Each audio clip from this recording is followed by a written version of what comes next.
سب سے پہلی بات جو آپ کے سامنے رکھنا چاہتا ہوں، جس حوالے سے بارہا آپ کے سامنے اپنی گزارشات کو رکھ چکا ہوں، کہ مرزا محمد علی دہلوی جہلم کا ایک شخص ہے جس کی زبان صحابہ کے اوپر دراز ہے، جو سیدنا امیر معاویہ کی ایسی توہین کرتا ہے کہ ان کے لیے لفظ مامو پارٹی کا ایک طنزیہ انداز میں نام رکھا، اور اس کے ماننے والے بھی عقل کے ایسے اندھے ہیں کہ ان کو یہ پتہ نہیں یہ مامو کس کو کہہ رہا ہے۔ یہ حضرت امیر معاویہ کو مسلمانوں کے مامو اور مومنوں کے خال المومنین کے لقب سے اس کی ٹرانسلیشن کرتے ہوئے، چونکہ ان کی بہن جو ہے وہ رسول اللہ کی بیوی ہے اور ام المومنین ہے، تو یہ مسلمانوں کے حقیقی طور پہ بھی اگر دیکھا جائے تو مامو تو ہیں، لیکن تنزیہ انداز میں مامو پارٹی کہہ کے مخاطب کرتا ہے۔ بدتمیز ہے، بد زبان ہے، جھوٹا ہے، کذاب ہے، اور اس کے جھوٹ کا اور کذب کا حالیہ واقعے سے اگر اس کے ماننے والے چاہیں، اگر اللہ تعالیٰ چاہے تو ان کو اس ایک واقعے سے ہدایت دے دے، اور ہماری دعا اللہ تعالیٰ ان کو ہدایت مل جائے۔ اس کے ماننے والے جو اس کی ہر باطل تعویل اور تشریح کے اوپر ایمان لے کے آئے، بخاری شریف کی 28-12 حدیث کی جو تعویل اور تشریح کرتا ہے اس کو حدیث سمجھتا ہے، حدیث کے بارے میں ہمارے پہ الزام لگاتا ہے کہ یہ حدیث کو سن کے معاذ اللہ کہتے ہیں۔ ہم معاذ اللہ کہتے ہیں تیری باطل تشریح پہ، تیری باطل تعویل کے اوپر۔ اس کی باطل تشریح اور تعویل کیا ہے؟ وہ جرت جو رافضیوں کو 1400 سال میں نہیں ہوئی، اس نے وہ جرت کا مظاہرہ کر کے کہا کہ سیدنا امیر معاویہ کا جو گروہ ہے، سیدنا امیر معاویہ کے گروہ میں قتل عثمان کے معاملے میں کون کون سے صحابی شامل تھے؟ ہزاروں صحابہ شامل تھے کہ نہیں؟ شامل تھے۔ طلحہ زبیر شامل تھے کہ نہیں؟ عشرہ مبشرہ جنتی ہیں یا نہیں؟ امی عائشہ شامل تھی یا نہیں؟ جنت کے اندر رسول اللہ کی بیوی ہے کہ نہیں؟ خود سیدنا امیر معاویہ معین جنتی ہے کہ نہیں؟ ان کے جنتی ہونے کے، معین ہونے کے اعتبار سے متعدد لیکچر موجود ہیں یوٹیوب کے اوپر، میرے معین جنتی ہیں۔ اس پورے صحابہ کے معین جنتی گروہ کو کہتا ہے کہ یہ جہنم کی طرف بلانے والا گروہ ہے۔ یہ جرت کسی رافضی کو اس بلد میں نہ ہوئی جو اس نے اہل سنت کا چوگا اوڑھ کے مسلمانوں کے جذبات کے ساتھ کھیلا، اور پھر جھوٹ ایسے بولتا ہے۔ ابھی ایپ 360 کے اوپر اس کی تفسیر آئی، ہم نے اس بارے میں آواز اٹھائی کہ یہ جی جناب آپ کی ایپ ہے، بڑی اچھی ایپ ہے، مستند ایپ ہے، اس کے اوپر کم از کم قرآن پاک غلط پڑھنے والے کی تفسیر تو نہیں ایڈ ہونی چاہیے۔ یہ کہتا جی ان کو احمد رضا بریلوی کی فلاں کی تفسیر پہ اعتراض نہیں ہوا، ان کو میری تفسیر پہ اعتراض ہو گیا۔ ہم بریکٹوں کے اندر جو تشریحات ہیں، تعویلات ہیں، ان کو بھی کوئی جائز اور درست نہیں سمجھتے، لیکن ہم آپ سے یہ سوال پوچھتے ہیں اور مرزا کے ماننے والوں سے، کیا ان کی تفسیروں کے اندر جو قرآن پاک کی آیات لکھی ہوئی ہیں اس کا متن غلط ہے؟ اس کے اندر زیر زبر کی کوئی غلطی ہے؟ آپ کا جو مفسر اعظم ہے وہ تو قرآن پاک ہی غلط پڑھ رہے ہیں، متن ہی غلط پڑھ رہے ہیں۔ اپنی اصلاح کرنے کی بجائے کہ میں متن ٹھیک کر دوں، میں اوپر سے دیکھ کے صحیح طرح پڑھ لوں، اوپر سے دیکھ کر بار بار اوپر سے دیکھ کے غلط پڑھنے میں غلطی لا کر کے حافظوں کو لگ جاتی ہے، یہ اعتراض نہیں ہے۔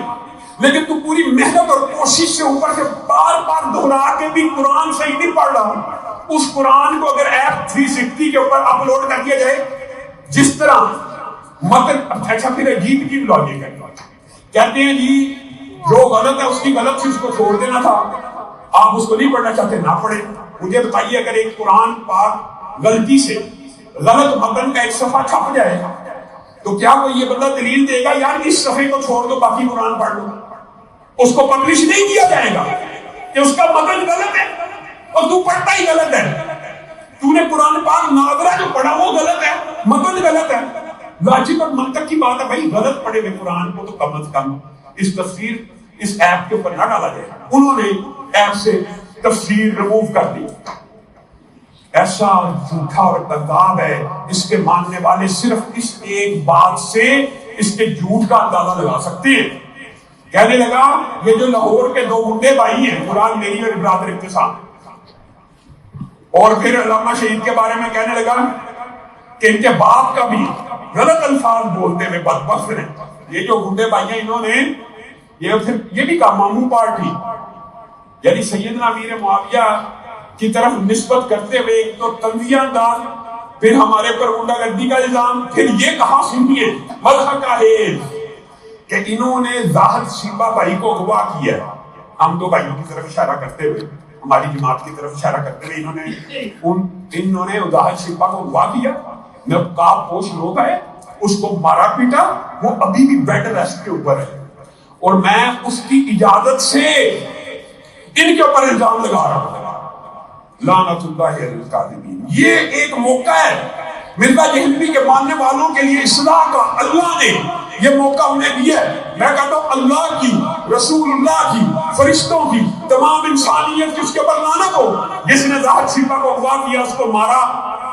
ہماری تو اس کے ساتھ ملاقات تک نہیں ہوئی. یہ تو سارا سوشل میڈیا کے اوپر ہم نے آواز کو اٹھایا تھا. تو کہتا مارا پیٹا، ہم کہتے ہیں اللہ کی، رسول کی، فرشتوں کی، انسانوں کی تمام کی لعنت ہو جس نے اغوا کیا، مارا پیٹا. اور اگر مرزا کے ماننے والوں کانوں کو کھولو، دلوں کو فرار کرو. جو بندہ صحابہ کے بارے میں جھوٹ بولتا ہے تمہارے بارے میں کیوں نہ بولے گا. اور پھر میں ان کو چیلنج کرتے ہوئے کہتا ہوں یا تو اللہ رسول کی لعنت ہے جس نے اغوا کی ہے، یا تو پھر اللہ رسول جمیع انسانوں اور فرشتوں کی لعنت ہے جس نے ہمارے پر جھوٹا الزام لگایا. اور پھر زاہد شیبہ صاحب آپ کہاں چھپے بیٹھے؟ آپ کیا اس کام میں ملوث ہیں؟ آپ کو کس نے اغوا کیا گیا؟ اس کی ایف آئی آر کا ہے.